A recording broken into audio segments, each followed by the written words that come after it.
Good evening.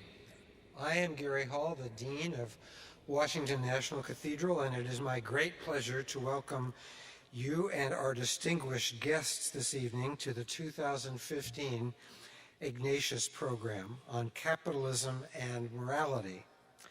It is a rainy night, and we are competing with the World Series and a presidential debate for your attention. So we are all glad that you made the right choice. This evening's program honors Nancy and Paul Ignatius. They are longtime supporters and volunteers at Washington National Cathedral, and they have inspired so many in our life to focus on the things that matter. The Nancy and Paul Ignatius program was established in 2008 by their children David, Sarah, Amy, and Adi, their friends and other relatives, in recognition of Nancy's and Paul's service and commitment to this cathedral. Previous Ignatius programs have featured Chinese dissident Chen Guocheng, David Axelrod and Joshua Bolton discussing the challenges of governing across the political divide, and John Kerry and Pakistani Ambassador Hussein Haqqani in a conversation about Afghanistan and Pakistan. Tonight, we welcome Lawrence Summers and Christine Lagarde on the topic of capitalism and morality. We're grateful that this fund in Nancy and Paul's name allows the Cathedral to offer programs on issues at the intersection of faith and public life. We're holding this conversation on capitalism and morality in a cathedral church. And that's a sign that the moral questions raised by market capitalism are important to the faith community in the 21st century. For most of its history, Christianity saw capital in a decidedly negative light. But Adam Smith changed all that, and so for the past several centuries, theologians and ethicists have worked hard to understand how market capitalism can be compatible with our notions of human flourishing. When churches talk about capitalism and morality, we are less interested in private, personal moral decisions about money than we are in the social, public consequences of the market and its actions. In his recent apostolic exhortation, Evangelii Gaudium, Pope Francis criticized the idolatry of money in the global economy, and he denounced the unfettered free market as the new tyranny. Even those thinkers who adopt a less combative tone are concerned about the role and future of money in our world. Given the ever-increasing disparity between the richest and the poorest, both here and abroad, theologians and ethicists ask how market capitalism might regulate itself. Might notions of human rights and social stability come into play? And the continued evidence of climate change and potential human displacement only adds to the urgency of these questions for all thoughtful people. So, we at Washington National Cathedral are pleased to welcome two distinguished leaders and thinkers on economic policy to help the faith community understand how we might contribute to this conversation, and an additional distinguished thinker to help moderate this conversation. Adi Ignatius, our moderator, will introduce our guests, but let me say a word about him first. He is the editor-in-chief of Harvard Business Review, joining the magazine in 2009. Previously, he was managing director for Time, where he was responsible for many of its special editions, including the Person of the Year. Prior to joining Time, he worked for the Wall Street Journal, serving as bureau chief in Beijing and Moscow. So please join me in welcoming Adi Ignatius, who will be introducing tonight's guests.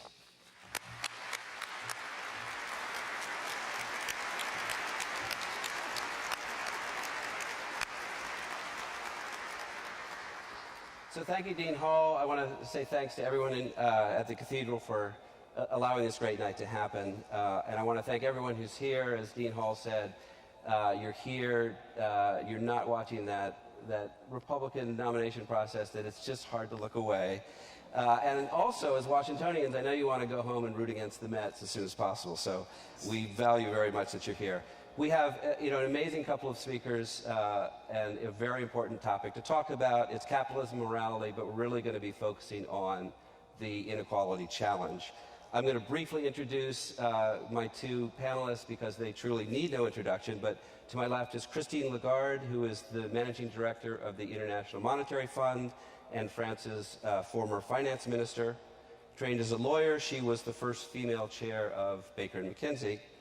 Lawrence Summers is former U.S. Treasury Secretary and the ex-president of Harvard University. He is one of the most influential economists in the world. He served as chief economist of the World Bank and for President Obama as director of the National Economic Council. We're hoping with this discussion to explore the roots of the really pronounced and growing inequality that we've all experienced in recent years. President Obama has called inequality the defining challenge of our time. Pope Francis, in his apostolic exhortation, said this: just as the commandment, thou shalt not kill, sets a clear limit in order to safeguard the value of human life, today we also have to say, thou shalt not, to an economy of exclusion and inequality. At one point, he also tweeted, inequality is the root of social evil. I added that just because I like the idea of the Pope tweeting. We're also familiar with the statistics, and we're probably numb to them. Oxfam estimates that by next year, the combined wealth of the world's richest 1% will overtake that of the other 99% of people in the United States. And in the United States, 1/3 of total wealth is held by 1% of the population. So we're going to dive into this issue tonight and try to answer some important questions. Among them, is this a political problem? Is this an economic problem? Is it a moral problem? In other words, I want everyone to come away outraged, but I want to make sure we're outraged about the right things. And I hope that we can explore how much inequality is too much. How much can we live with? How much is too much? And what's the best response, whether it's as individuals or in terms of policy? So we'll be speaking for 40 minutes or so. There were some questions submitted by some of you in advance, so at some point we'll take some of those questions, which I already have. So let's just get right to it. So, Madame Lagarde, why is the question of inequality, I mean, we're all maybe morally, we find it distasteful, but why is it important to the IMF, the question of inequality? Is it important to the IMF? It's important for the IMF because having excessive inequality is not conducive to sustainable growth. And personally, and maybe it's the case for many of us, we might think that it is morally not good to have excessive inequality, but as far as the IMF is concerned, it's not good economics to have too much inequality. So, we're not taking a political stand, we're not taking an ideological view, because this is not the mission of the IMF. But when a factor such as inequality takes growing proportions and becomes excessive by many standards, you've mentioned Pope Francis, you've mentioned President Obama, and it's not just a developed country issue, it's a global issue. And when there is growing inequalities around the world in many corners, we have to ask ourselves, is that good for financial stability? Is that good for sustainable growth? And I think what we have done, and it might be questionable like so many studies and so many analysis and modeling, but we have come up with the conclusion that excessive inequality is not conducive to sustainable growth. If what everybody wants, and we hear that from the G20, we hear that from many, is sustainable growth, then we have to ask ourselves, why should there be so much excessive inequality? I think that's myth number one that we have tried to address. I think myth number two goes a little bit like that redistribution policies are not good for growth. And I think that's the other area of research that we have conducted, which is that well-designed redistribution policies, and I'm sure we can discuss exactly what is well-designed redistribution policies, will actually be good for sustainable growth. So on those two accounts, I think it's very much the mission of the IMF to look into it and to be concerned about inequality. Now, apart from that, as you mentioned, I'm a former lawyer by background, and I think that capitalism in and of itself is going to be only as moral as its agents will be and as its institutions will allow, which is why I also think that we need to have, in addition to market rules, we need to have a legal framework, and we need to have a moral compass, moral ethos, if you will, that all combined will be positive for humanity. So I want to come back to a lot of that, but I want to bring Larry in too. And one thing is, you know, a lot of what I've been reading lately suggests that, you know, we may be in for a period of slowed growth, slowed global growth. And before we get into the definitional questions of inequality and how much is too bad, what will that do? You know, if we get a slowing economy, what is that going to do to the inequality problem? Let me just first say how glad I am to be here. I have been an admirer of the Ignatius family for more than 30 years. I never imagined that I would have the chance to sit at the front of this massive cathedral and beautiful cathedral and speak, and that it's a particular honor to be here with Madame Lagarde, who has brought really a new and profoundly important human spirit to the IMF, an institution that previously was known for many things, but a deep caring about humanity was not what it was always best known for, and Christine has really made an enormous contribution. Before I answer your question, I want to say one thing that I think is very important in defense of capitalism and what it has achieved, and in defense of what's happened over my lifetime, my adult lifetime, over the last 30 or 40 years. In a cathedral, we don't know national boundaries. We think about the world as a whole. And if we look at equality of the human condition among the 7 billion people on Earth, there has been more progress in the last 30 years than in any 30 years in human history. More progress if you measure by income and statistics about people's incomes. More progress if you look at inequality in child mortality rates across different societies.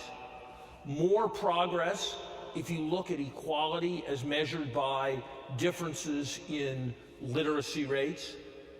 By anything you look at, there has been in the last 30 years an extraordinary convergence of the human condition.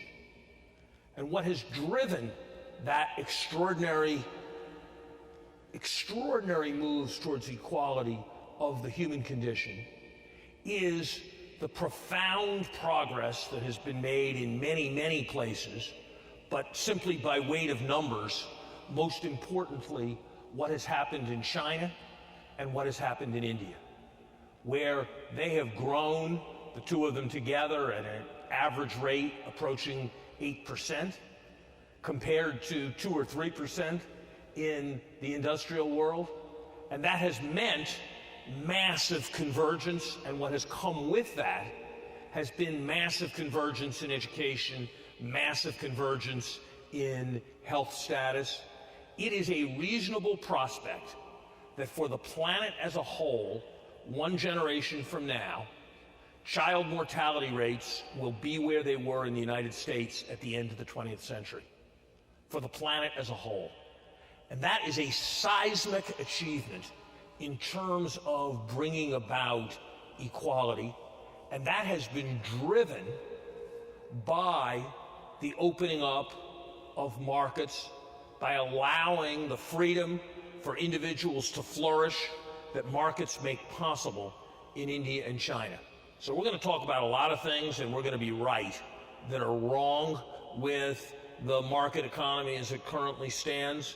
We're going to talk about the critical problems of inequality that exist within the United States and that exist within China, and exist within many other countries.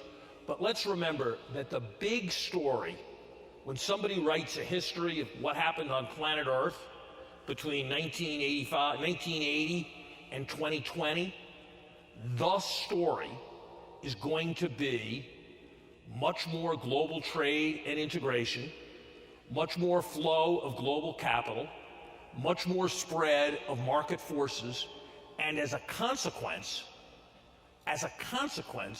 much more convergence in the human condition.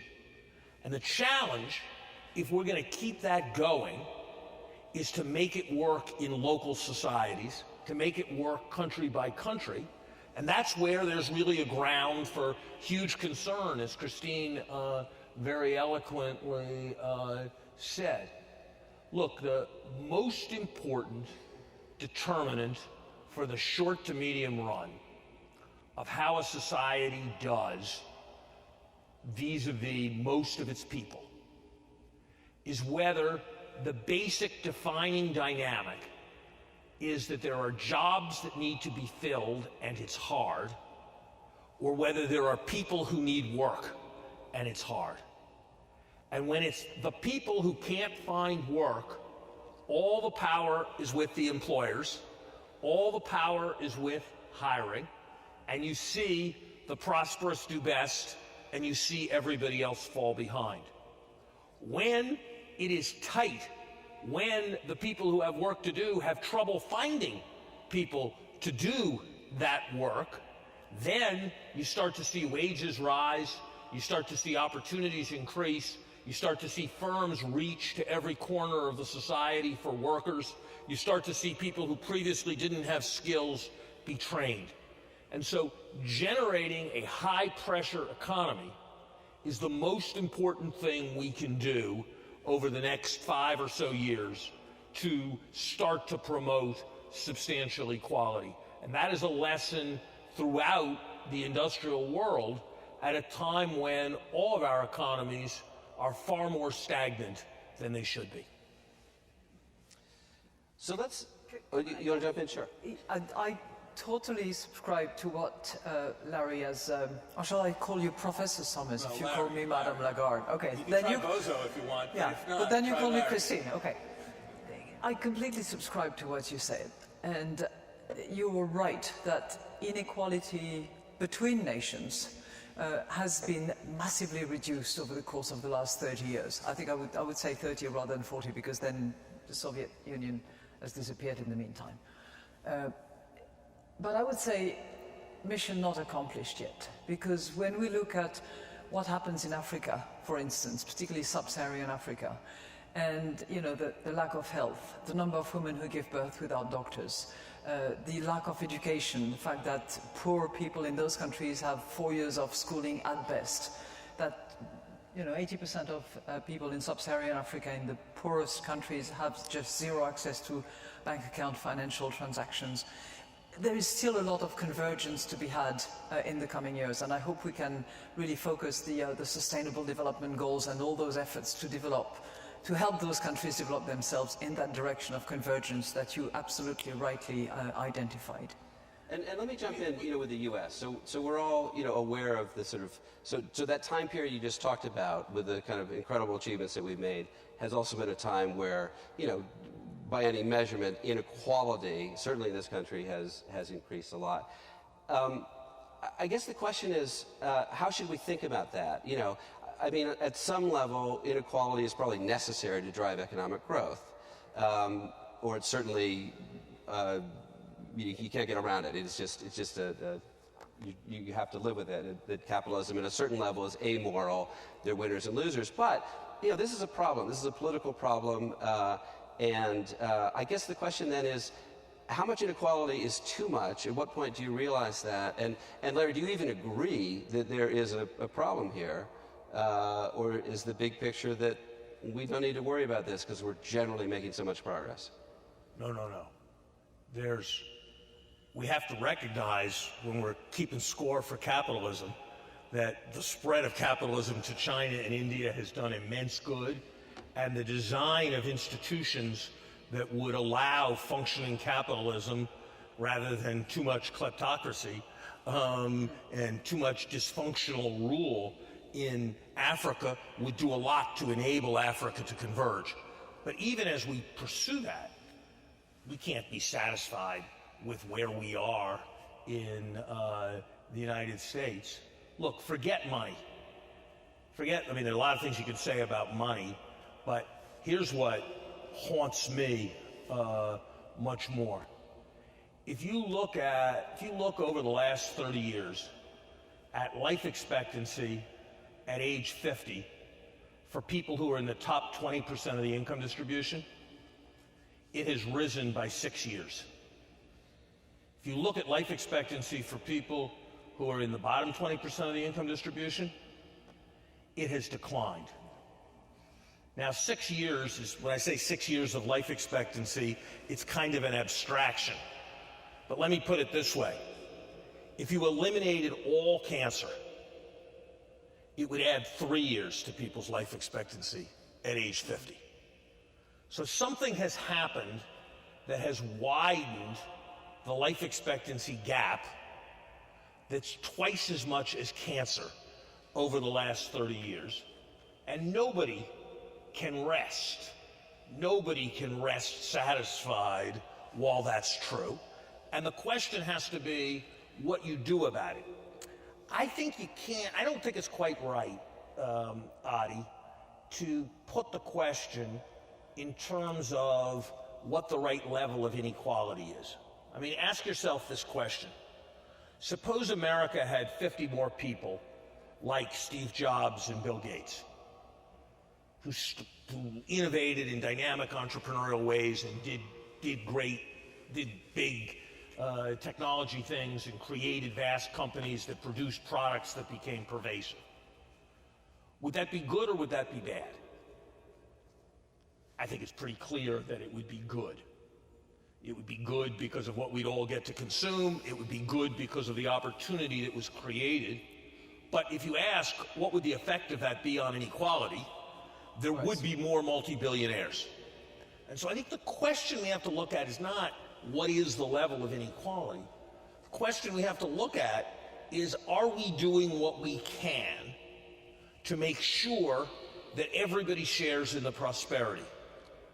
And the answer is no, we are not doing everything we can to make sure that everybody shares in the prosperity. We're not doing everything we can when the taxes of the richest people in America are at a lower rate than the taxes of the people who clean their floors.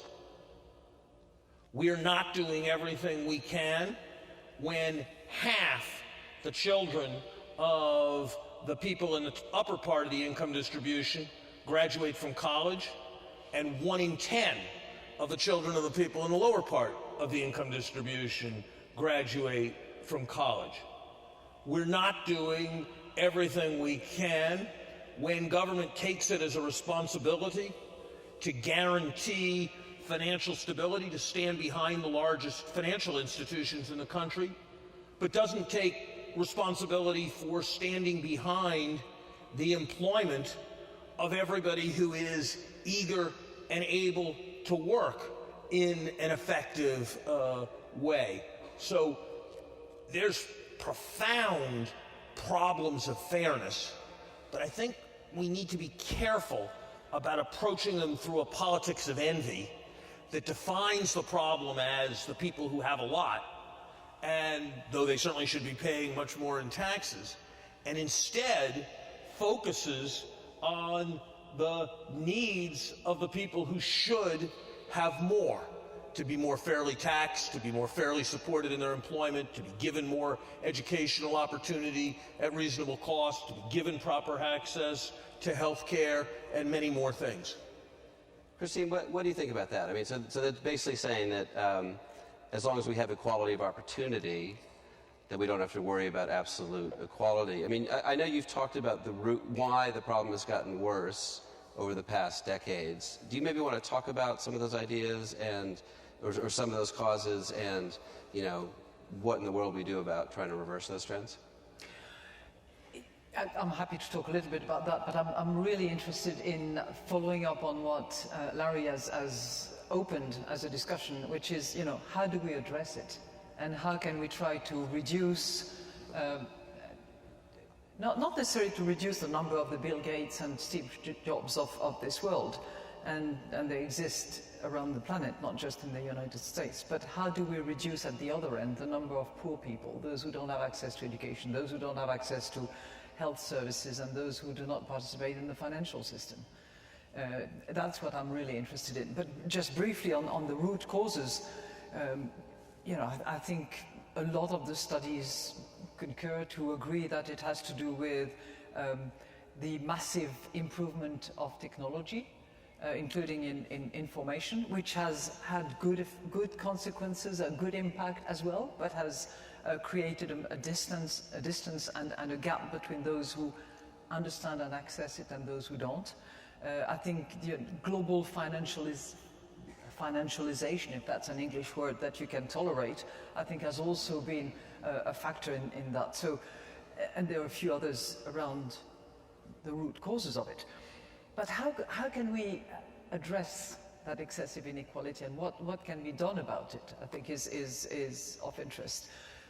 Larry has indicated, fairer tax system, better access.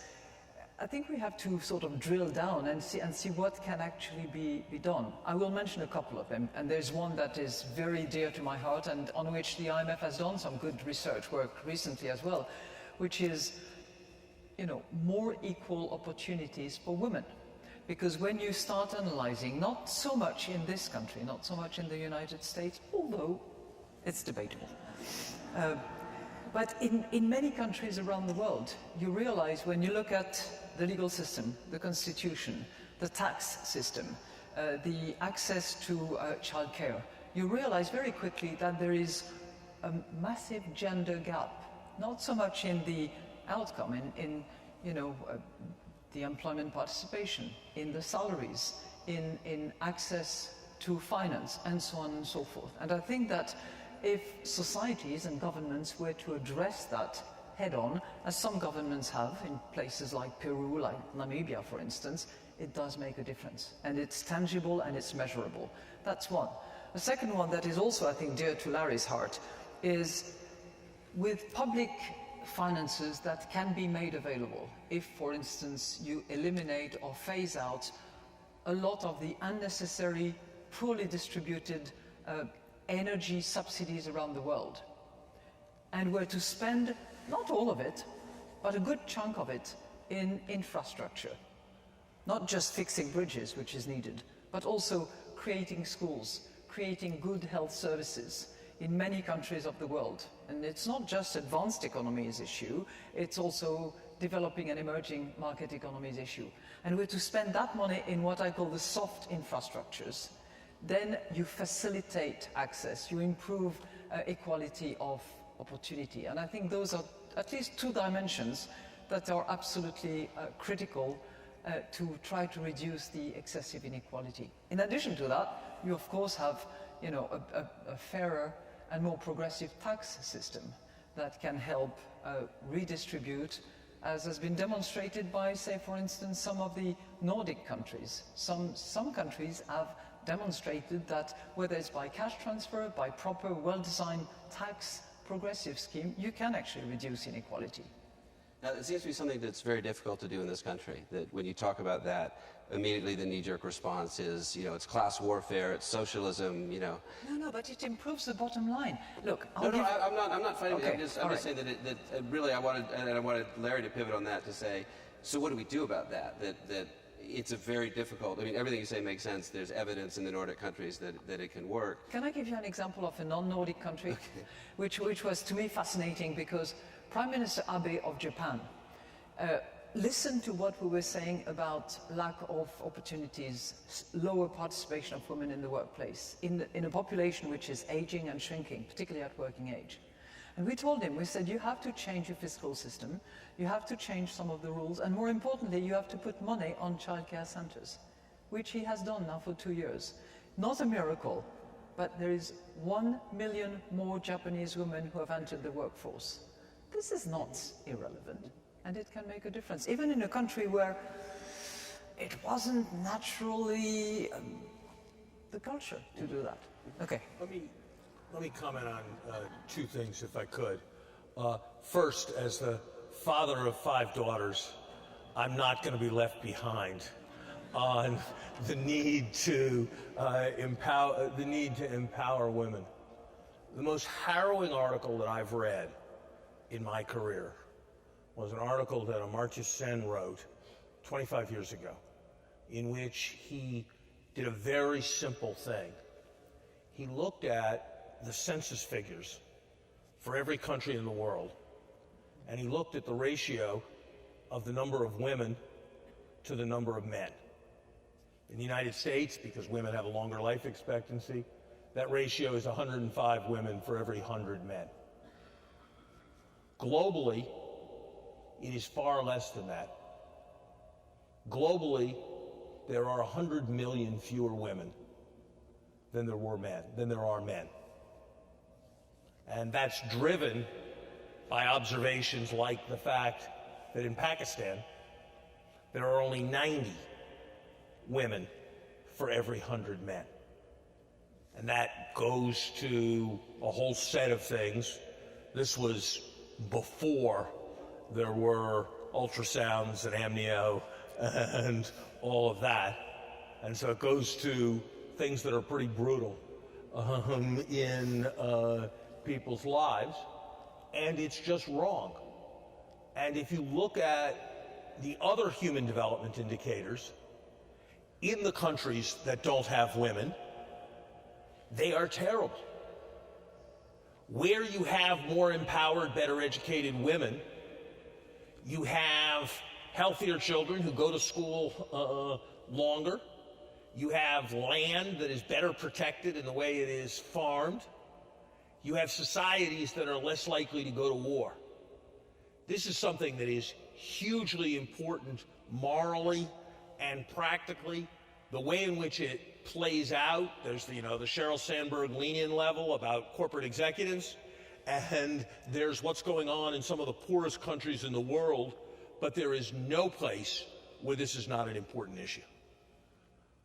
On infrastructure, Christine's right. This has been a passion of mine. Is there anyone in this room who is proud of Kennedy Airport as the principal gateway to the largest city in the greatest country on earth? I ask this question a lot, and nobody has ever had the nerve to raise their hand. And I would say to you that if a moment when we have a zero interest rate, a moment when materials costs are at a record low, and a moment when there are huge numbers of men who are out of work, if that is not the moment to repair Kennedy Airport, I do not know when that moment will ever be.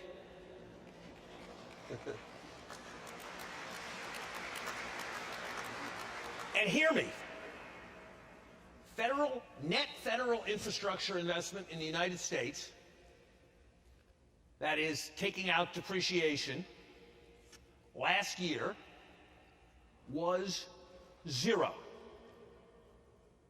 That is less than it been any time since the Second World War. That is crazy. I am proud to have been lucky enough to have the timing of my being Treasury Secretary be such that the national debt went down significantly on my watch. So I'm a deficit hawk. But I'm here to tell you that it is a much bigger burden on my children to defer maintenance on streets, roads, highways, bridges, and everything else in the country, where the cost of doing it compounds at a very high rate, than it is to borrow a bunch of money at a 0 interest rate. And it's the difference between putting people to work, and it's the difference between giving people a sense of opportunity.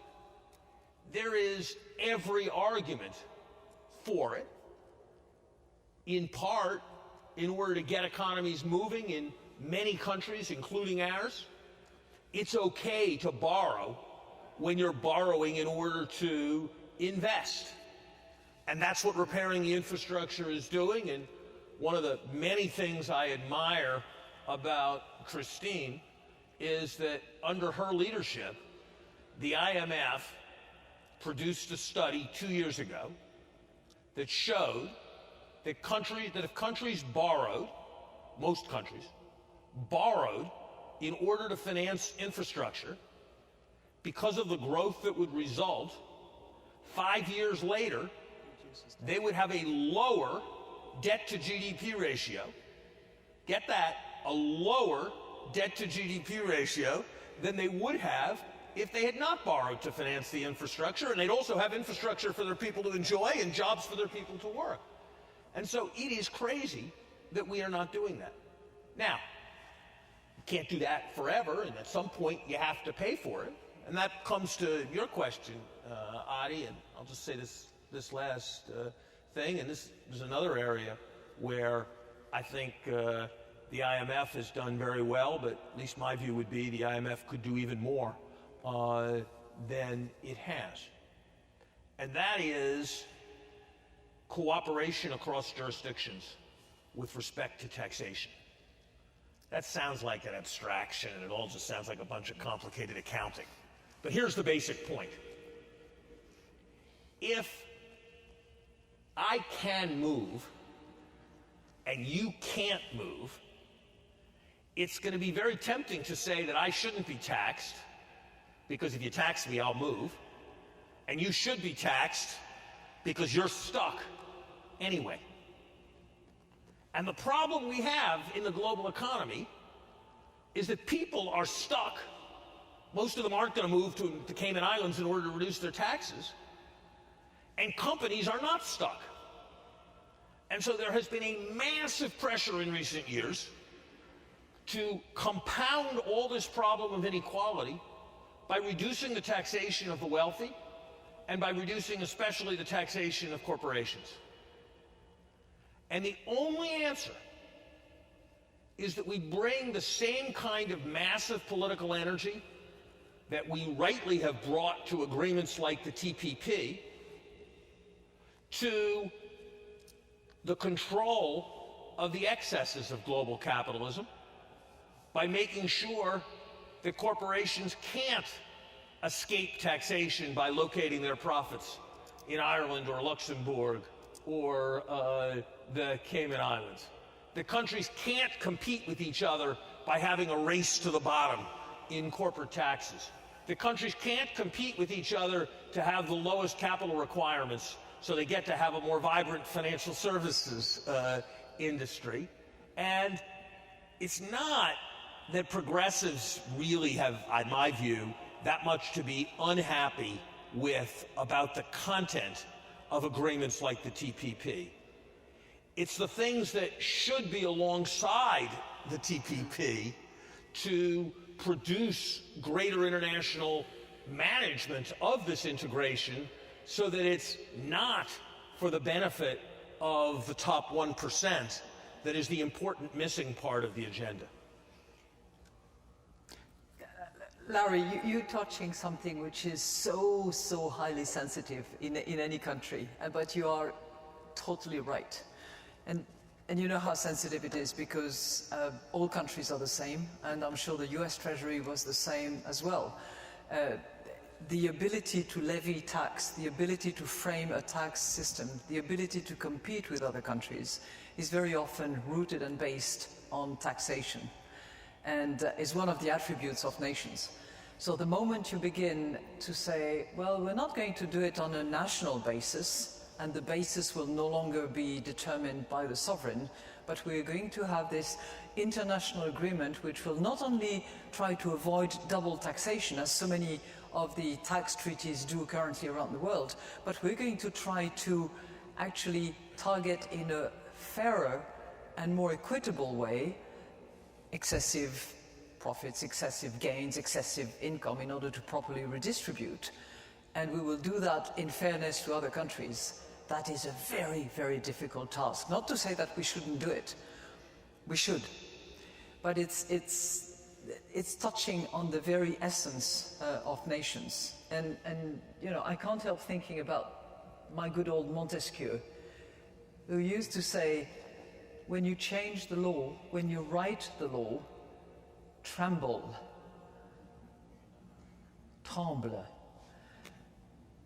And he was saying that because he thought that the law should be clear, and there was an imperative of clarity from the legislator. Have you looked at the tax code recently? Yeah. We should call back Montesquieu quickly. And hopefully with that imperative of clarity, we could address the points that you're mentioning, because it should be in the vested interest of all nations, actually. So let me get back to I mean, we have a packed nave, you know, we have people who I presume are here because they're moved by this question of you know, is capitalism moral, immoral, amoral, is inequality, you know, are we willing to live with that? So I guess one question, and I have to be a prognosticator here, but you know, does the passion over inequality fade when the economy picks up and we stop worrying about it? Or do you feel like we're more likely on a path where there's some sort of dramatic resolution, either in the form of unrest or a grand, you know, policy change that actually, you know, tees this up and decides, you know, like FDR's time, we have to dramatically change things in the interest of fairness? Where are we? You know, my grandmother used to say, she went through the Second World War and she suffered lack of food, rationing and all the rest of it, and she used to say always to us, everything is better with butter. Everything is better with growth. You can reduce fiscal deficit, you can lower the debt, you can redistribute probably more easily. Which doesn't mean to say that with reduced growth and the spectrum of potentially secular stagnation, or what I call the new mediocre, so we have at least we've identified a disagreement here, although I don't think we disagree very much. It certainly makes it more difficult, but it does not reduce the imperative of reducing excessive inequality if we want to actually generate growth. So, well, let's talk more about remedies then. So you talked a little bit about you know, opportunities for women, and talked a little bit about some other things. But you know, if you had to if you said, okay, this is the challenge. Inequality has passed a level that is acceptable. It's a political issue that needs to be dealt with. What do you know? I mean, Larry, do you overhaul the tax system? You know, you said it's outrageous that the hedge fund managers, you know, housekeeper pays more than. There's a whole set of things that need to be done, should be done with respect to the U.S. Tax system. Leave aside the question of international cooperation, which I think is ultimately very important. I mean, I think ultimately, if we're going to have a peaceful, integrated world, regular people are going to have to think that works for them. And if all of the energy is around the mobile elite, regular people are not going to think it works for them, and they're going to shut it down. And that's going to be catastrophic for everybody. I mean, I was just thinking, as you were saying it, Christine, we have all these double taxation treaties. I'm here to tell you that the non-taxation of corporate income is a bigger problem than the double taxation of corporate income in today's world. And if we devoted half as much energy to the non-taxation as we did to the double taxation, we would have a better functioning world.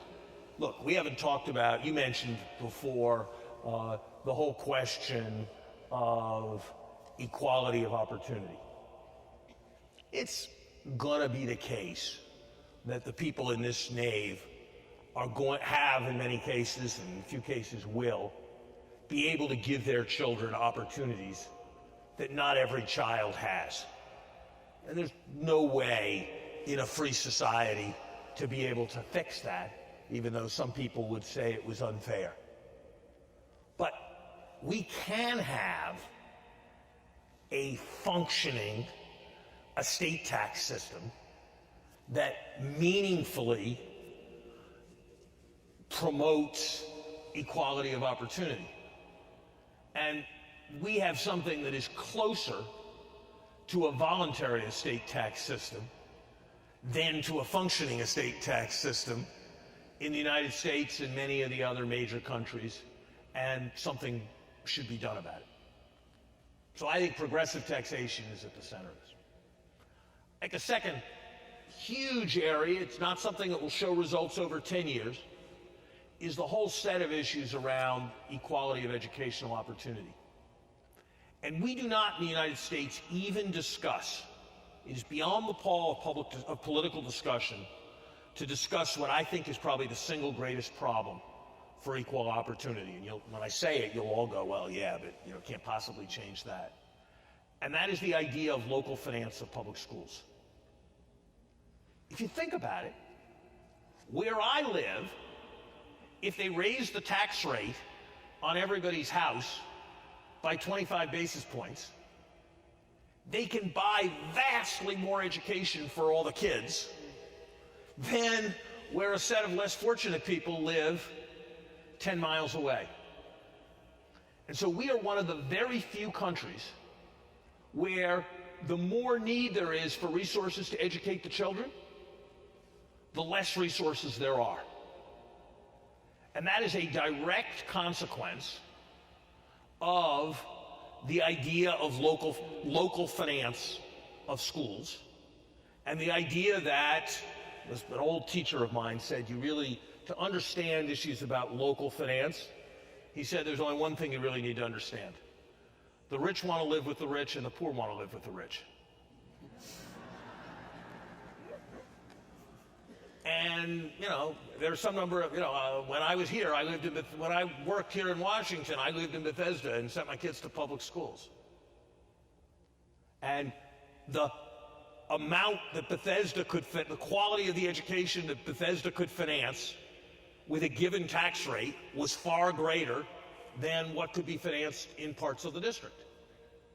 And something like that's true in every metropolitan area in the country. And we're not going to change this if we, within the public school system, are enabling the more fortunate to get better schools than the less fortunate. And in terms of the legitimacy of the system, the sense that every kid can grow up to be anything that she is able to be is something that is hugely important. And we are losing it. The thing I'm proudest of having done during my time as president of Harvard was instituting a policy where any student with a family income under $60,000 had to pay nothing to go to Harvard. And we did that to recruit such students, to send a signal of equal opportunity. But Harvard is one very wealthy university, so we were able to engage in that, and I felt good when a few other universities competed with us.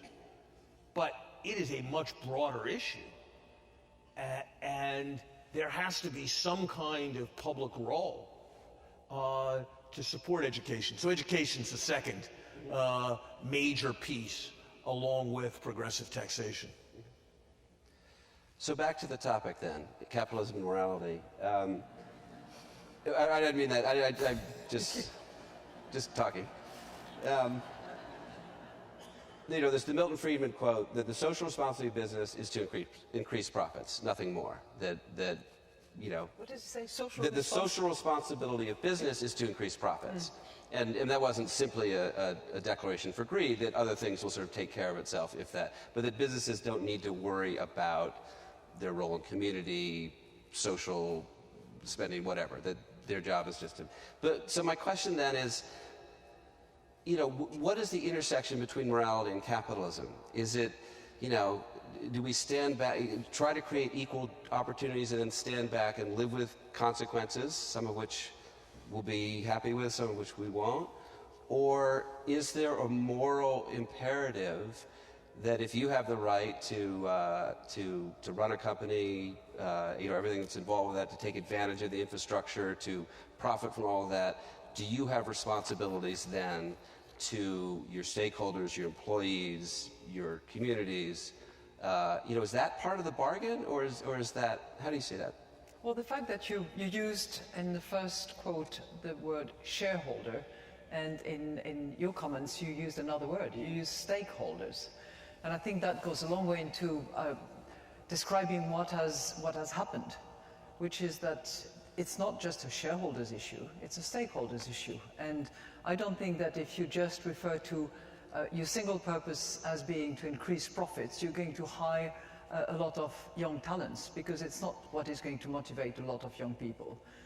If a company engaged in the business of creating value and creating profit for the shareholders who've put capital into the enterprise, without worrying about how much salary you're going to distribute, without worrying about the social impact you make on the community, without worrying about your reputation and how much good you can do outside the enterprise, I think you are losing part of talents out there, you're losing part of the whole vision of contribution to society.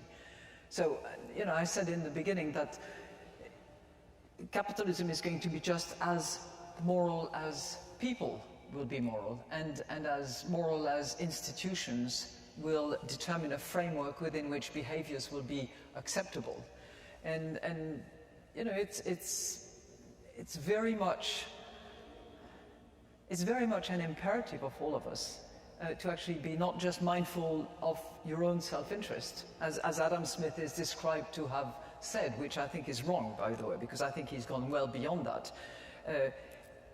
And we have to be mindful of others, and we have to be mindful of the general equilibrium of society as a whole, because otherwise we run the risk that Larry was describing, which is by focusing on this elite, whether it's at international double taxation treaty or otherwise, the whole society is not taken into account. And human being, man, humankind, however you call them, are not the centerpiece of the economy, which it should be. I think the quote you read from Milton Friedman was stark, clear, logical, and wrong. There are two problems with it. One is that presumably the job of corporate management is to represent shareholders and to do what the owners want. I don't think most share owners want the companies they own to reach to or beyond the legal limits to despoil the water. I don't think most shareholders want to be exploiting and gratuitously injuring the employees of the company they own. I don't think most shareholders want their resources used to try to subvert and control the political system to serve narrow interests in terms of tax benefits. So the first problem with the argument is that service to shareholders isn't actually just about maximizing profits. It's about serving their values, and most of their values are broader. The second reason why it's wrong is that even if the objective is to maximize profits, you maximize profits most effectively by taking a long-run and Catholic view of institutional success. People who are paid better, work harder, are less likely to quit, and more likely to be loyal. People who believe that their work has deep meaning and is serving a social purpose do it much better and with more commitment. People who are trusted to care about their customers earn more loyalty from their customers. And so the strategy, the chainsaw owl strategy for running companies doesn't actually produce enduring shareholder value. And if you look at the companies that succeed most, and in terms of the measure of the stock market and profits and so forth, and you listen to what those CEOs are saying to their people, they are not saying maximize this quarter's earnings. They are saying do something profoundly important, make the world better, and profits will follow. So even if the only objective is to maximize profits, it surely can't be to maximize profits this quarter rather than to maximize profits over time. And the right way to maximize profits over time is to serve a set of broader values. All of us have worked in organizations, and all of us know that the people who succeed are not the people who take the literal requirements of their job, do them, and do nothing else. They are the people who are committed to the success of the organization. Well, what is true for individuals within organizations, I would submit, is true for corporations within the broader society. Yeah, I applaud that too. I applaud that too, and I think you're right, Larry. I would take one exception, and we can debate it, but I would take one exception with one particular sector of our economies, whose raw material... Watch out, banks. I'm guessing hedge funds. Both of you are right. Raw material is precisely the management of time and transforming maturity and converting short into longer term. And where the use of technology, the use of speed of time has actually been a massive accelerator of profit. And for that particular sector, which has not historically been centered about the development of man and which has not taken man as the center of its universe, but has played with time, which is, it's a perfectly legitimate business. I think that particular segment of our economy justifies that the framework that I was referring to, which is the rule of law, which is, how you bring about transparency, how you bring about trust, how you instill and install moral principles, has to be reinforced. And I'm not suggesting that we should have masses of it. Again, bringing back Montesquieu, which would require that there be clarity of rules, but also clarity of purpose.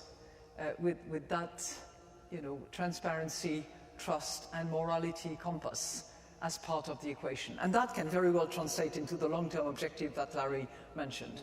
And it can trickle down the entire organization as long as it includes all parts of the organization. Since I have both of you in a church, I'm going to ask you to be spokespeople for faith. This is really another way to get at morality and capitalism, but in Christian terms, is Christian faith incompatible with vast wealth? And, quoting what we all know from Matthew 19:24, it is easier for a camel to go through the eye of a needle than for someone who is rich to enter the kingdom of God. Speak on that.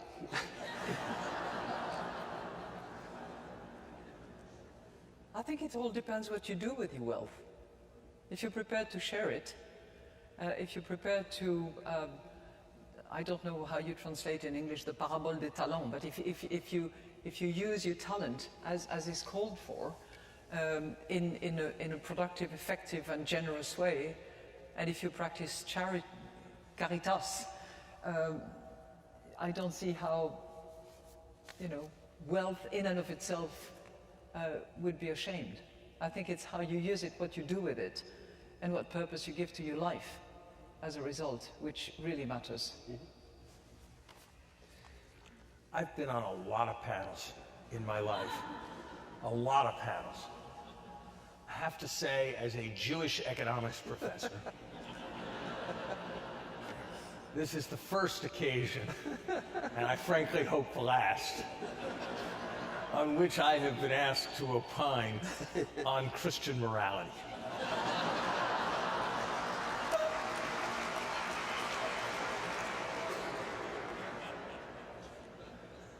and I really didn't know what to say, but what Christine said,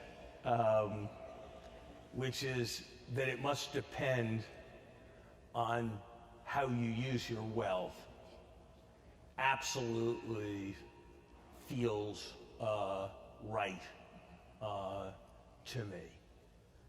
And I think that it is also worth remembering that, and this would not be true of everyone, and it might not be true of many, it might not be true of half the people who have become very wealthy. Think about what Henry Ford did. Henry Ford did make a lot of money. But compared to the difference in the world that came from the pervasiveness of a vehicle that enabled everyone to be able to go where they pleased, that enabled the economic geography of the country to be something profoundly different than what it was,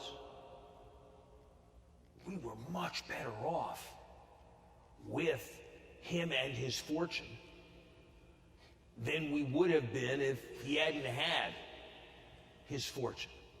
Yes, we should tax it more than we have at most points in American history, particularly if he tries to bequeath it.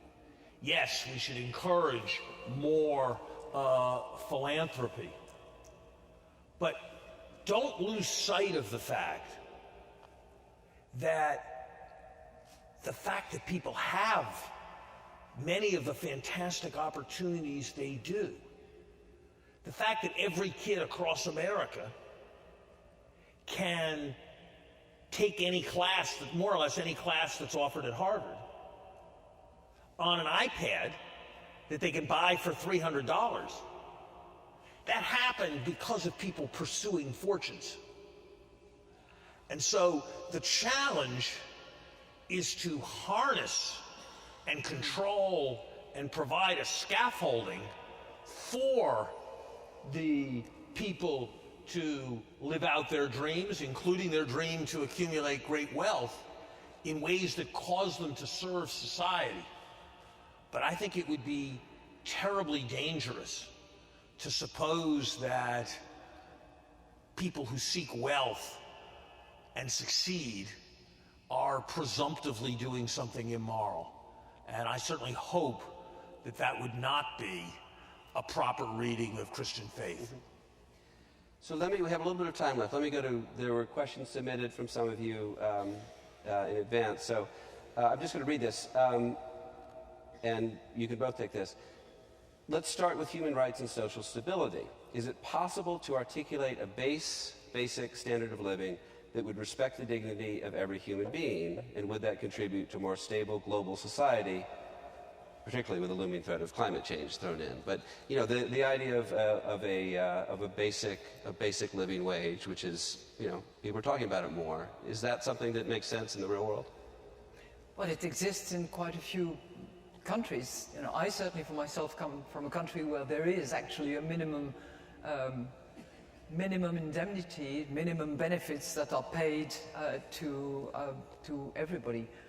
There's a whole debate about the decent salary for the work that is produced, which has been in debate. There is a lot of discussion about the minimum wage in many countries, including in this country. Yes, of course, that's, you know, part of trying to reduce inequality and part of the debate that we should have. I, for myself, from my own country perspective, think that it's a good principle and it's been a very good program, actually. And it has not been a disincentive, because we hear a lot of that. You know, if there are too many benefits, if welfare is too generous, then people are not going to go out and work. Well, that has not been true. Not that the unemployment record is that great, but that's another story. I would agree with Christine that the minimum wage seems to me to be a good idea in the United States, and I would imagine in most countries.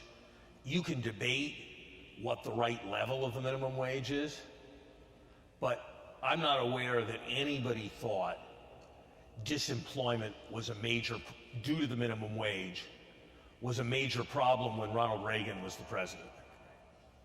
The country's had 25 years of progress, more than 25 years of progress since then, and the minimum wage today is lower than it was when Ronald Reagan was the president, and I think that's pretty hard to defend.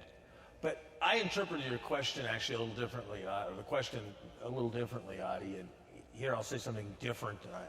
I imagine Christine will agree with me, but I'm not sure.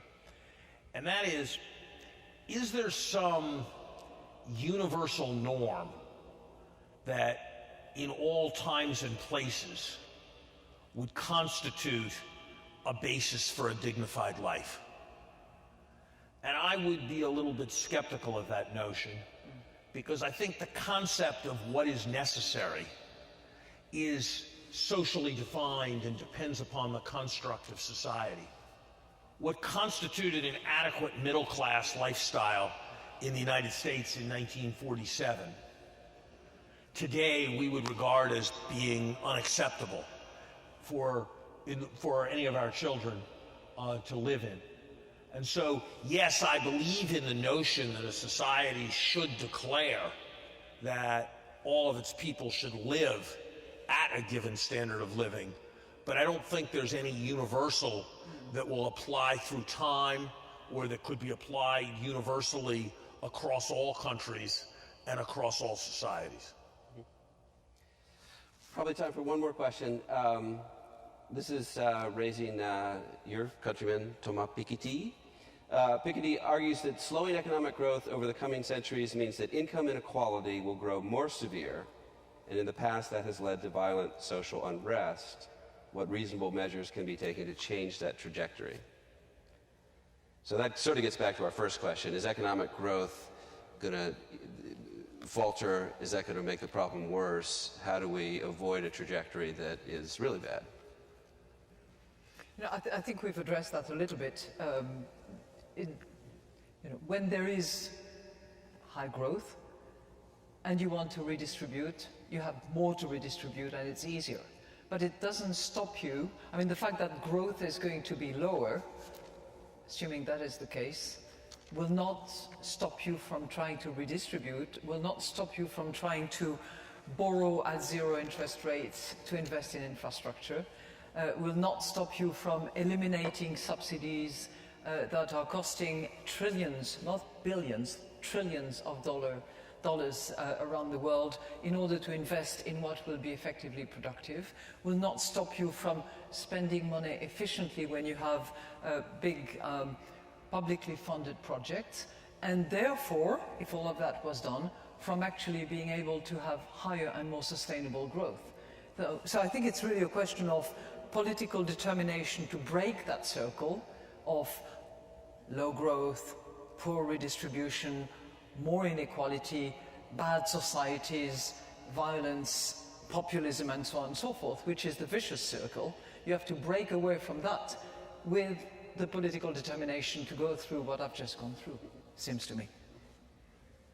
Okay, so the final thing, this institution also often likes to have speakers sort of speak at the end about what kind of this congregation can do. So we sort of talked about a lot of these issues, talked about the challenges, talked about the remedies. So if I can ask each of you sort of as a closing comment, people who are moved by this topic, who want to do something to improve it, what would you recommend how people can respond?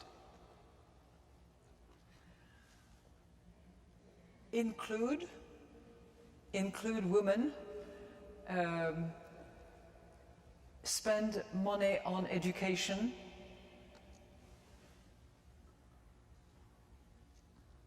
I think that would be my first two imperatives.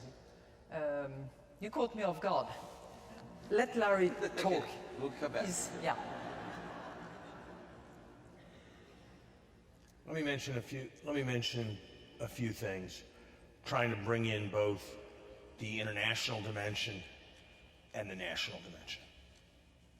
First, support, because there aren't enough supporters, aggressive U.S. engagement with the global economy. I will say starkly what Christine, I am sure, thinks. the United States of America led 172 other countries in proposing increased support for the IMF so that it could maintain global financial stability and to change in the rules so that the distribution of power at the IMF would more accurately reflect current reality. It did that in the summer of 2009. Of the 172 countries, 171 have approved those measures. One country insists on maintaining a unilateral veto at the IMF, and that country is the one country that has not approved those changes. And the world system and the United States within it is much weaker for it. And that makes rising conflict, increasing tensions, slower convergence of the emerging markets in the developing world more likely. And if everyone in this room made it an important issue that the United States take a position of engaged internationalism, whether it was participation in the IMF or proper support for the UN or 50 other things, it would be a more equal and fair world. And this is a crowd whose collective voice would matter. Second, support the public interest in its ability to make its voice known in our political system alongside the narrower commercial interests. You know, in basketball, you can't always guard somebody effectively with one person. You can do pretty well with two people, and you can really pretty much control somebody with three people. For every member of the House and the Senate, there were 5 registered lobbyists working on Dodd-Frank on behalf of the financial industry. Now, they should have their say, but so should other interests.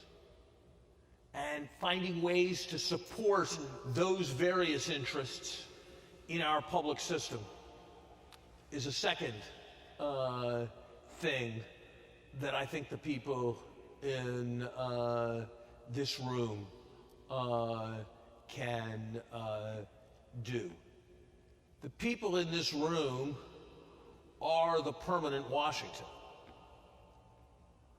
And what you do and what attitudes you maintain towards how our government functions, and whether it functions on the basis of universal values globally and universal values here at home, whether you have a political perspective that's more democratic or a political perspective that's more Republican, that doesn't really matter. What does matter is whether there is pressure on the people who make decisions, who will for sure hear from the narrow interests, to also think about the broader interests. And using your voices and your influence towards that end is, I think, the most important thing you can do.